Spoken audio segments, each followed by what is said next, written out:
주님께서 이 시간 우리에게 은혜 베푸심을 믿습니다. 8월 마지막 주 주님께 나와 예배드리는 모든 분, 그리고 온라인으로 예배드리는 분들께도 성령께서 임하시기를 축복합니다. 오늘 여러분이 보는 화면이 조금 바뀌었습니다. 화면도 바뀌고 음향 상태도 조금은 개선되지 않았을까 생각합니다. 그동안 프로젝트를 사용하면서 램프가 오래되어 잘 보이지 않았고 파워 앰프와 스마트폰을 연결한 케이블이 오래되어 잡음이 많이 들렸습니다. 그래서 프로젝터와 스크린을 치우고 TV를 놓았으며 앰프의 위치도 바꾸고 여러 가지 다시 컴퓨터를 사용하는 분이 다시 봉사를 하셔서 여러 가지 제가 설교에 집중할 수 있도록 도움이 많이 되고 있습니다. 온라인 방송이라는 것이 본래 변수도 많고 장비를 여러 가지로 영향을 많이 받는데 열악한 환경 속에서 함께 예배드리는 분들의 인내심에 감사를 드립니다. 주님께 드리는 예배에 항상 은혜 풍성이 있기를 바랍니다. 오늘 말씀은 조금 전 우리가 기도한 대로 주기도문 후반부 뒷부분 말씀입니다. 앞부분이 하나님의 영광과 그분의 뜻에 관한 것이었다면 이제는 그 거룩한 뜻에 합당한 삶을 살아가야 할 성도의 요청과 기도의 말씀입니다. 오늘 말씀은 11절 말씀 다시 한번 읽습니다. 11절 말씀입니다.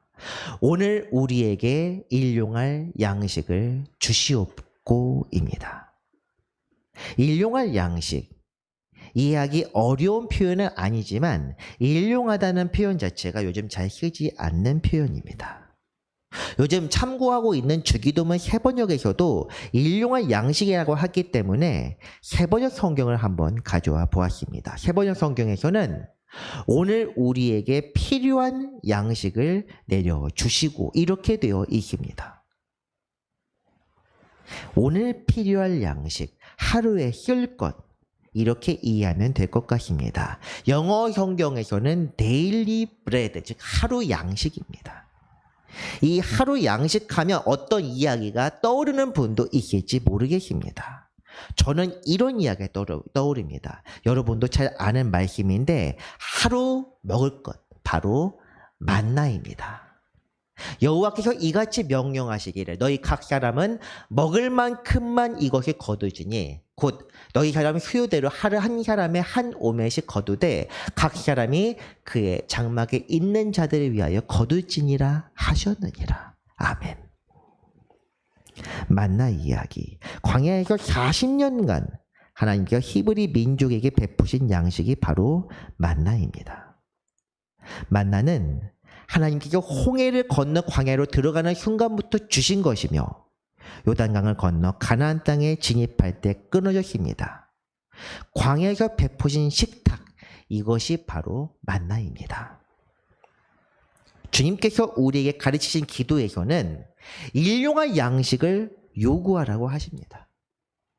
하루 쓸 것만 요구하라는 것은 매일 하나님께 떼시고 구하라는 것이 아니라 광야 시절을 생각하라는 것입니다.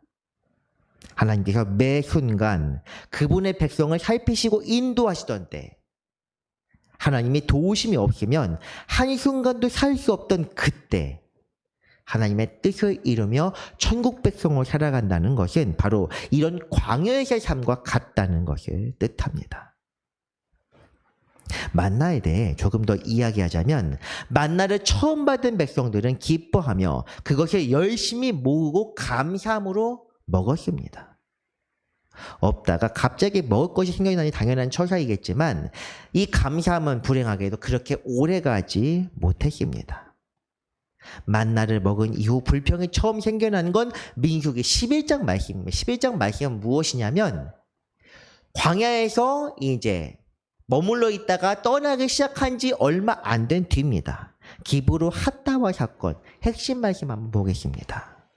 그들 중에 섞여 사는 다른 인종들이 탐욕을 품음에 이스라엘 자손도 다시 울며 이르되 누가 우리에게 고기를 주어 먹게 하랴. 우리가 애굽에 있을 때에는 값없이 생선과 오이와 참외와 부추와 파와 마늘들을 먹은 것이 생각나거늘 이제는 우리의 기력이 다하여 이 만나 외에는 보이는 것이 아무것도 없도다. 애굽에 있을 땐 이것저것 값없이 먹을 수 있었는데 이것부터가 이미 거짓말입니다. 값없이 먹는 것이 아니라 노예로 있을 때 극심한 노역과 학대의 대가로 얻어낸 것들입니다. 이집트의 관광이나 성지 순례를 갈 때 보이는 그 엄청난 것들, 피라미드 그리고 대신전, 이런 것들이 이스라엘, 물론 피라미드는 그 이전에 지어진 것들도 있지만 이집트 제3세기 왕조에 지은 것들 중에서 상당수는 이스라엘 백성들, 히브리 백성들의 학대와 노역으로 지어진 것들입니다. 이 히브리 사람들 그리고 다른 인종들이 음식 투정 때문에 단순히 불평했겠습니까? 기력이 다하여 만나 외에는 보이지 않는다. 이것은 하나님의 도우심과 인도를 거부하는 말이었습니다. 탐욕을 품었다는 4절 말씀을 주목할 필요가 있습니다. 처음 탐욕을 품은 사람들은 다른 민족, 다른 인종들이지만 모세를 원망하며 하나님께 불평을 올린 것은 그분의 택한 백성이라 불렸던 히브리 민족이었습니다. 심지어 성경에서는 히브리가 아니라 이스라엘 백성이라고 이야기합니다. 일용할 양식을 거부하는 것, 하나님의 인도하심을 원치 않는 것은 탐욕의 발상입니다. 설사 죄의 종이 된다고 하더라도 내가 하고자 하는 것을 하고 원하는 것을 얻어내는 것, 이 사람들에게는 그것이 더 바라는 것이요 좋은 일이었던 것입니다. 그렇기 때문에 그 사람들은 욕심대로 불평하며 탐욕으로 요구하다가 멸망했습니다. 히브리 말로 탐욕의 무덤이라 불리는 곳, 기브롯 핫다와에서 하나님의 진노를 받아 죽었습니다. 일용할 양식을 구한다는 것은 이처럼 우리 마음에서 탐욕을 제거하고 하나님의 인도하심, 주님의 도우심에 만족하는 것을 뜻합니다.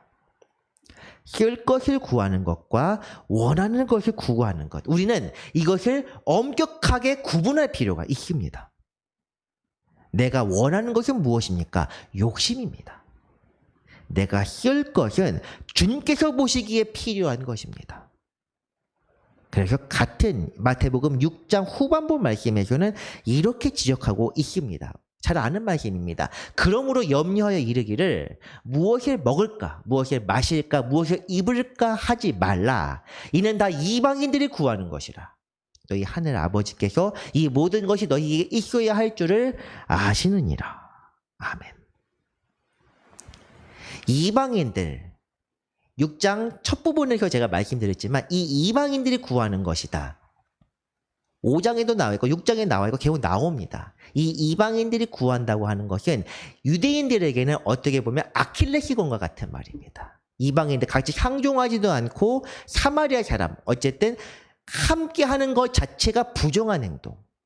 이런 이방인들이 구하는 너희는 하겠느냐 하는 것. 굉장히 도전적이고 굉장히 분을 격동시키는 그런 표현입니다. 그런데 먹는 것과 입는 것, 이것이 바로 그냥 생활의 염려라고 하는 부분입니다. 먹는 것은 잘 먹고 사는 것, 굶지 않고 사는 것, 어떤 모 당의 정치 강령을 특정해서 말하는 것은 아닙니다. 뭐 정치인들이 이런저런 강령을 말하고 일하는 척을 하지만 실상 관심 있는 것은 자기들이 먹고 사는 것이면 모르는 사람이 어디 있겠습니까?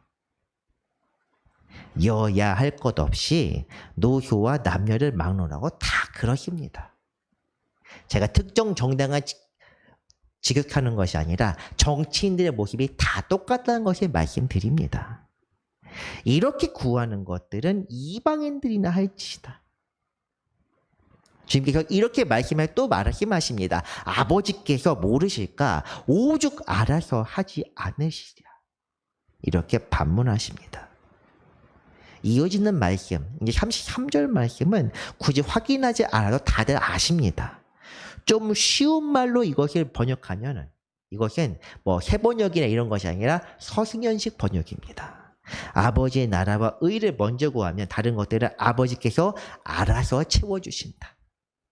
33절 말씀의 뜻입니다. 물론 이렇게 반문하는 분이 있을지도 모르겠습니다. 그러면 가장 기초적으로 필요한 것들까지 포기해야 한다는 말입니까? 먹고 살지 말아요? 살짝 꼬인 것 같은 그런 말입니다. 물론 제가 말씀하는 것이나 성경에 가르치는 것도 그런 뜻이 아닙니다. 실제로 이렇게 반문하는 분들 중에서 하루 먹고 사는 문제를 진짜 고민하는 분이 있다면 그것을 인정합니다. 그런데 대부분은 먹고 사는 문제가 아니라 잘 먹고 잘 입고 사는 문제를 고민합니다. 한 단어 빼놓았습니다. 남들보다 잘 먹고 잘 사는 것. 틀립니까?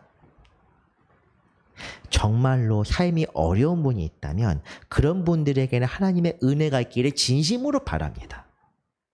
하지만 생활에 문제가 없는데도 이 말씀을 듣고 마음이 불편한 분들은 자기가 지금 어떤 상태에 있는지 냉철하게 돌아볼 필요가 있습니다. 그래서 내 마음속에 탐욕이 있다면 회개해야 합니다. 회개하고 그의 나라와 그의 의를 구한다는 말씀의 뜻이 무엇인지를 생각해 봐야 합니다. 그럼에도 여전히 마음에 불편함이 남아있다면 이 설교를 듣기 전 2주 전 설교부터 다시 듣고 오셔야 합니다.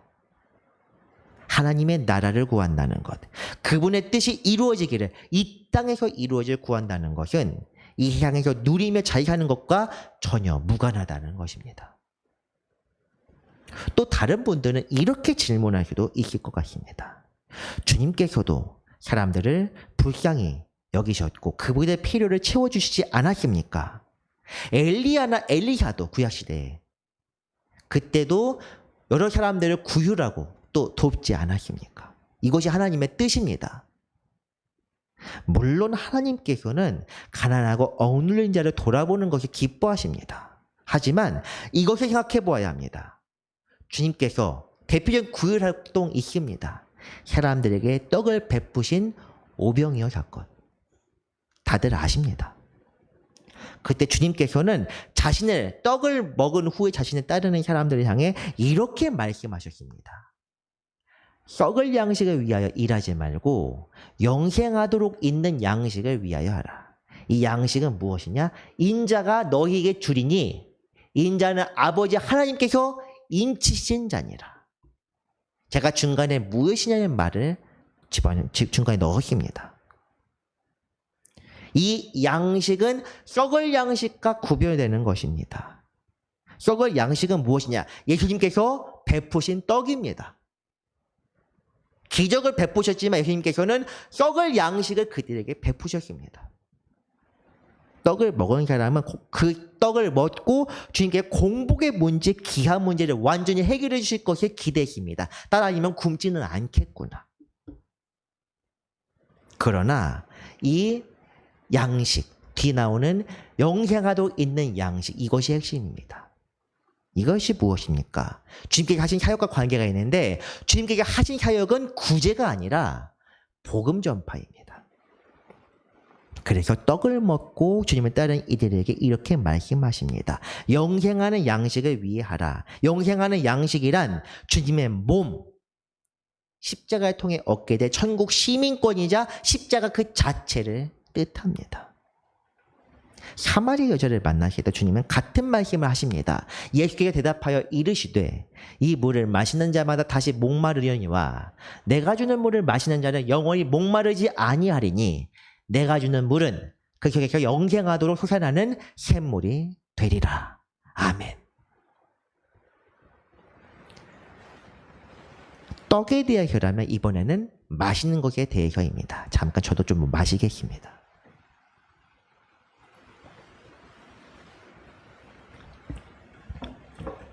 이처럼 제가 물을 마셨지만 조금 있으면 다시 목마르게 될 것입니다. 이 목마를 물이 아니라 썩을 물, 언젠가 다시 없어질 그런 물이 아니라 영생하는 물을 찾아라. 주님이 주시는 물이 무엇입니까? 주께서 우리를 위해 흘리시는 피요, 영생하도록 나오는 물, 성령을 가리키는 말씀이기도 합니다. 곧 일용할 양식을 구한다는 것은 우리가 먹고 쓸 것을 구하는 것이 아니라 하나님의 뜻을 위해 살아가도록 우리의 삶을 주님께 맡기는 것을 뜻합니다. 매우 중요한 말씀이 있어서 이 말씀을 한번 같이 보겠습니다. 신명기 말씀입니다. 너를 낮추시며 너를 줄이게 하시며 또 너도 알지 못하며 내 조상들도 알지 못하던 만나를 내게 먹이신 것은 사람의 떡으로만 사는 것이 아니요 여호와의 입에서 나오는 모든 말씀으로 사는 줄을 내가 알게 하려 하심이니라. 아멘. 만나를 주신 것, 일용할 양식을 주셔서 살게 하신 것, 이것은 역설적으로 떡을 위해 살지 않게 하기 위함이었습니다. 너를 낮추시고, 이 말씀은 인간적인 욕심을 버리고 겸손하게 주님만을 바라보며 살고 하도록 하나님의 인도하심, 곧 말씀으로 살아가도록 이끄신 것이 바로 만나를 주신 이유입니다. 썩을 것을 위해 살아가는 사람은 육의 사람이요, 주님을 뜻을 위해 사는 사람들은 영생하는 사람입니다. 요한복음은 특히 영생을 주시는 주님과 그분을 거부하는 세상 사람에 대해 계속 반복적으로 이야기하고 있습니다. 우리 교회 이름인 부활생명의 표 말씀 11장 25절과 26절도 따지고 보면 그렇습니다. 주님은 부활이요 생명이시기에 주님을 믿고 주 안에 거하는 사람은 몸이 죽어도 영은 살아 있습니다. 생명을 주시는 분의 능력이 그와 함께하기 때문입니다. 사람에게 역사하는 생명은 죄로 한번 죽은 이를 살리시기 때문에 부활하는 생명이기도 합니다. 우리가 이것을 믿는 것은 주님을 영접하는 것이요 하나님의 자녀를 살아가는 것이다. 성경은 그렇게 말씀했습니다. 하지만 믿지 않는 자, 세상의 가치대로 살아가며 탐욕의 종으로 살아가는 사람들은 주님을 거부하는 자요 멸망의 길로 나아가는 마귀의 자녀입니다. 제가 히브리서 강의를 하면서도 그렇지만 산상수훈을 하면서는 더욱 극단적인 이분법을 설교하는 데가 더 많은 것 같습니다. 그런데 제가 보는 성경 말씀이 이런 가치관을 가득 차 있습니다. 성경은 타인을 배려하고 살피며 구제하는 것을 가르치지 않습니다. 죄를 깨닫고 회개하고 죄에서 벗어난 삶, 하나님의 의로움을 입고 그 은혜에 합당하게 살아가도록 깨우쳐 역사합니다. 읽는 걸로 끝나는 것이 아니라 우리를 깨우쳐서 우리 삶 속에서 역사 살아 움직이는 말씀, 그것이 바로 영생하는 양식입니다. 성경 안에서 다른 복음을 저는 찾지 못하겠습니다.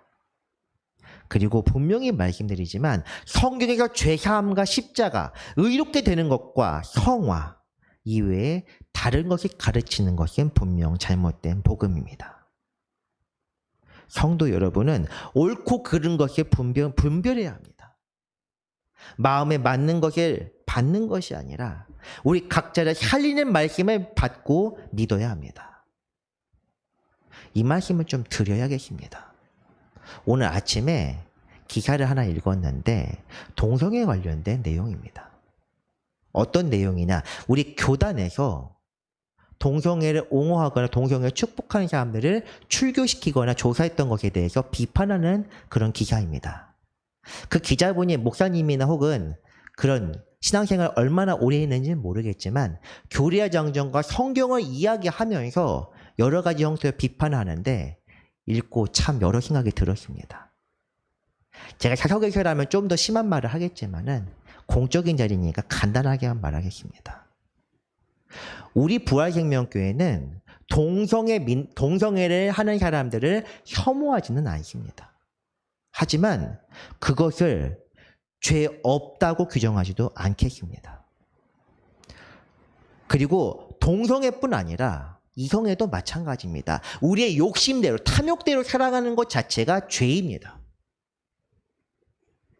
그런데 어쨌든 어떤 식으로든 우리가 탐욕을 사는 것이 죄라면은 그런 행위를 하는 것이 죄가 있는지 아닌지는 스스로에게 반문해야 합니다.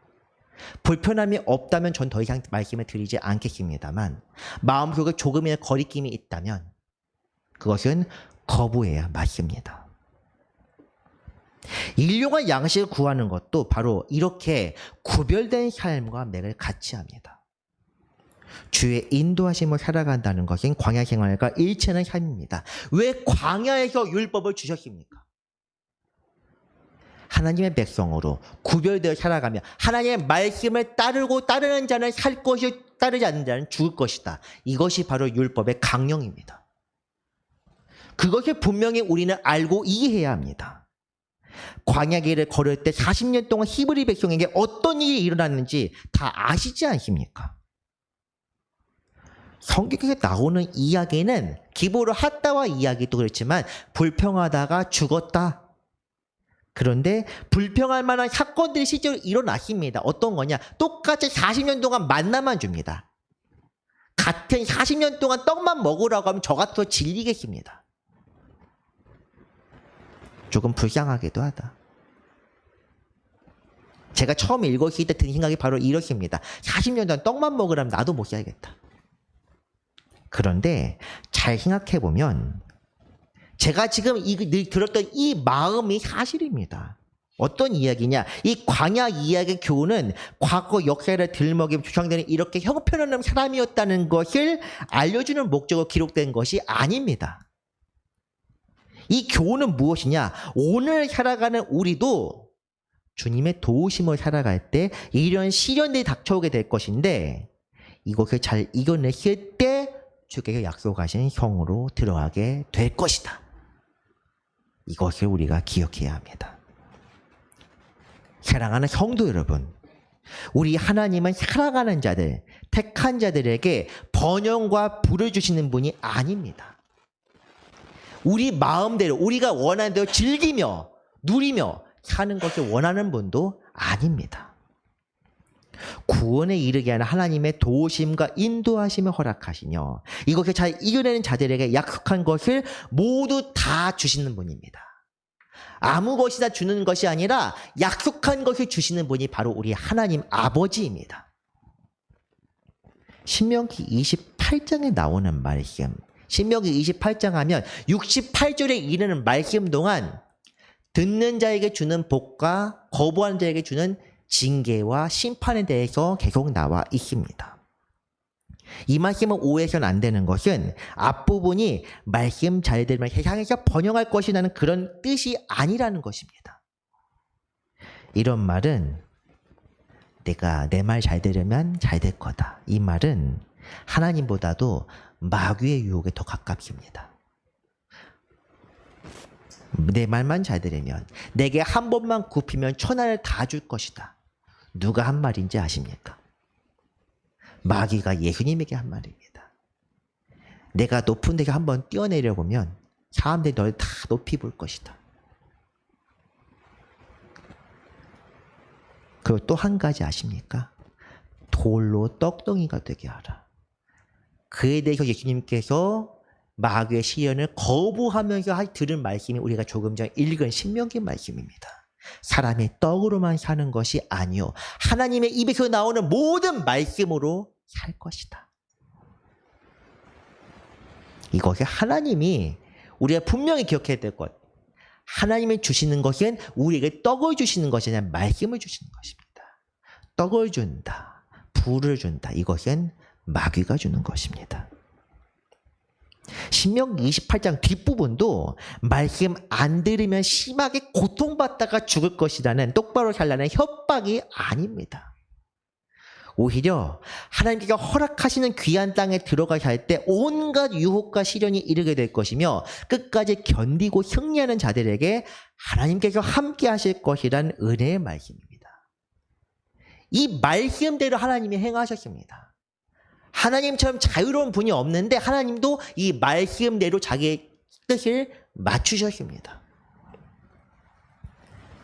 머리와 꼬리에 주목할 것이 아니라 떡반죽 그릇까지 복을 받을 것이라는 말씀에 귀를 쫑긋 세우고 들을 것이 아닙니다.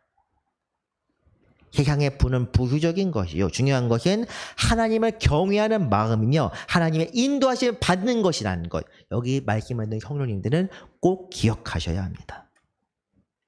우리가 이것을 생각하며 이 가치관을 마음으로 받아들이게 될 때 주님께서 우리의 삶에서 역사하십니다.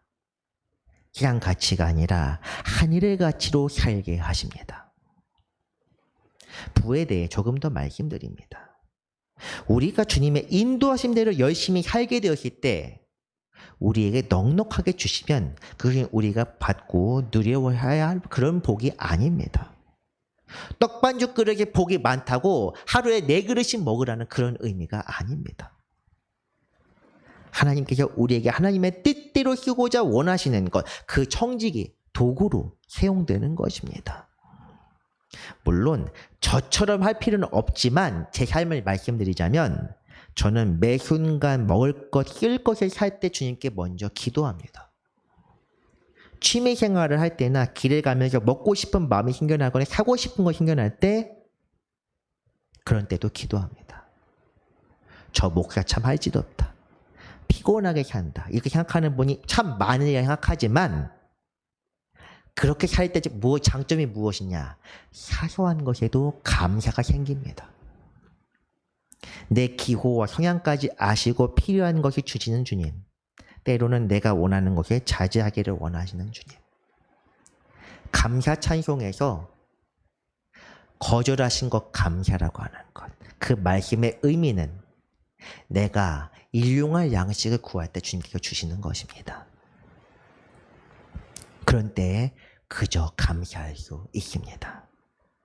이런 인도하심은 겪어본 사람만이 끄덕이며 아멘할 수 있습니다. 겪어보지 않은 사람들은 피곤하게 산다 할지도 모릅니다.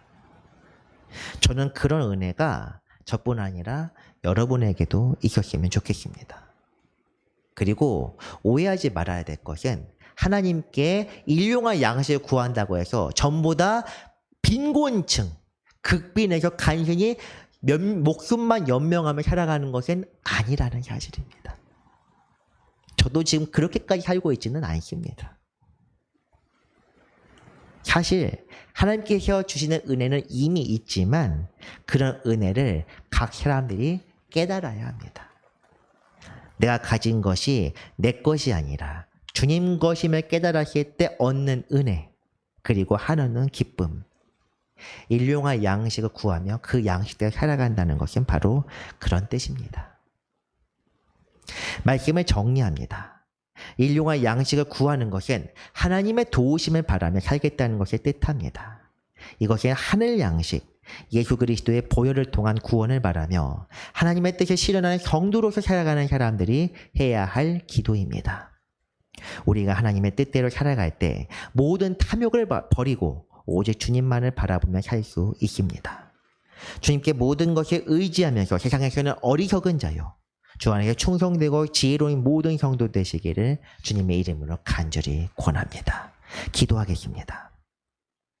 거룩하신 하나님 아버지, 오늘도 우리에게 주님의 은혜와 사랑을 충분히 풍성하게 내려주시니 감사드립니다.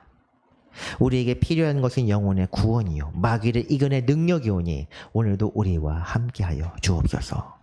성령의 도우심 따라 살게 하시고 내 생명을 구원으로 이끄시는 은혜에 감사하며 기쁨으로 살아가게 하여 주옵소서.